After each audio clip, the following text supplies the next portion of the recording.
యో guys welcome to Bombay talkies. Naveen Chandra act చేసిన honey movie. ఈ హనీ మూవీ గురించి మాట్లాడే ముందు యాక్చువల్ గా నేను బరాబర్ ప్రేమిస్తా అనే మూవీ చూద్దామని వెళ్ళలేదు. ఎందుకంటే ఆ సినిమా హీరో సోషల్ మీడియాలో ఎక్కువ సర్క్యులేట్ అవుతుంది ఆయన గురించి. సో సినిమా ఎలా ఉందో చూద్దామని చెప్పి నేను థియేటర్కి వెళ్ళాను. వెళ్తే షో క్యాన్సిల్ అన్నారు. ఎందుకంటే ఒకే ఒక టికెట్ బుక్ అయింది, అందుకని షో క్యాన్సిల్ చేస్తున్నాం అన్నారు. నేను అదేంటి నేను కూడా బుక్ చేశాగా అని అనుకున్నాను. తర్వాత తెలిసింది ఆ ఒక టికెట్ బుక్ చేసింది నేనే అని.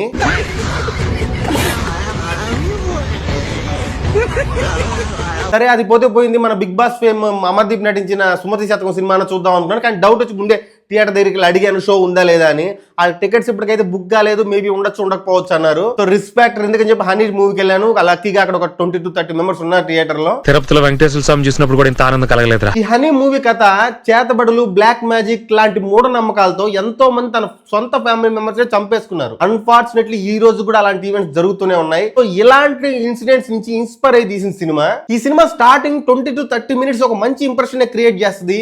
డైరెక్షన్ లో చాలా క్లారిటీ ఉంటుంది, బ్యాక్గ్రౌండ్ స్కోర్ ఎక్స్ట్రాడినరీగా ఉంటుంది.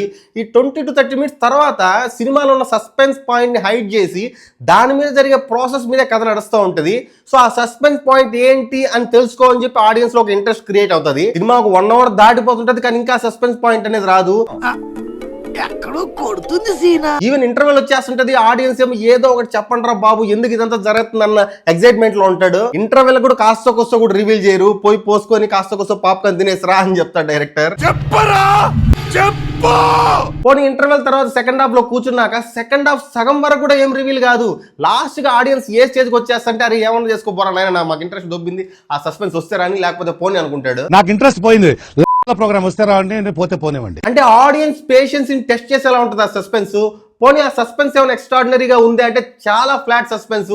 అది చూసాక అరే దీనికోసమా అని అంటాం. ఈ సినిమా ఆడియన్స్ ని కొంచెం హుక్ అయ్యేలా చేస్తదే గానీ ఎలాంటి ఎక్సైట్మెంట్ ఇవ్వదు, ఎలాంటి ఎంటర్టైన్మెంట్ ఇవ్వదు. ఈ సినిమాలో ఉన్న హైలైట్స్ ఏంటంటే దివ్య పిల్లై, మంగళవారం సినిమాలో యాక్ట్రెస్ ఆమె పర్ఫార్మెన్స్ ఎక్స్ట్రాడినరీగా చేసింది.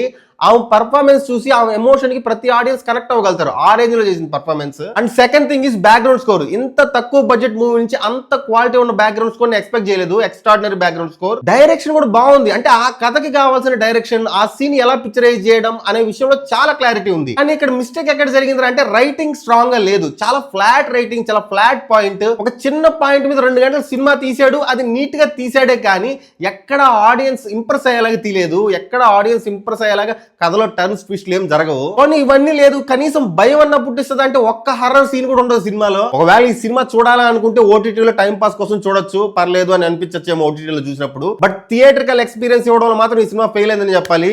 సో ఈ సినిమాకి బాంబే టాకీస్ ఇస్తున్న రేటింగ్ 2.5 out of 5. వచ్చే మూవీ రివ్యూతో మళ్ళీ కలుసుకుందాం. Until then bye by.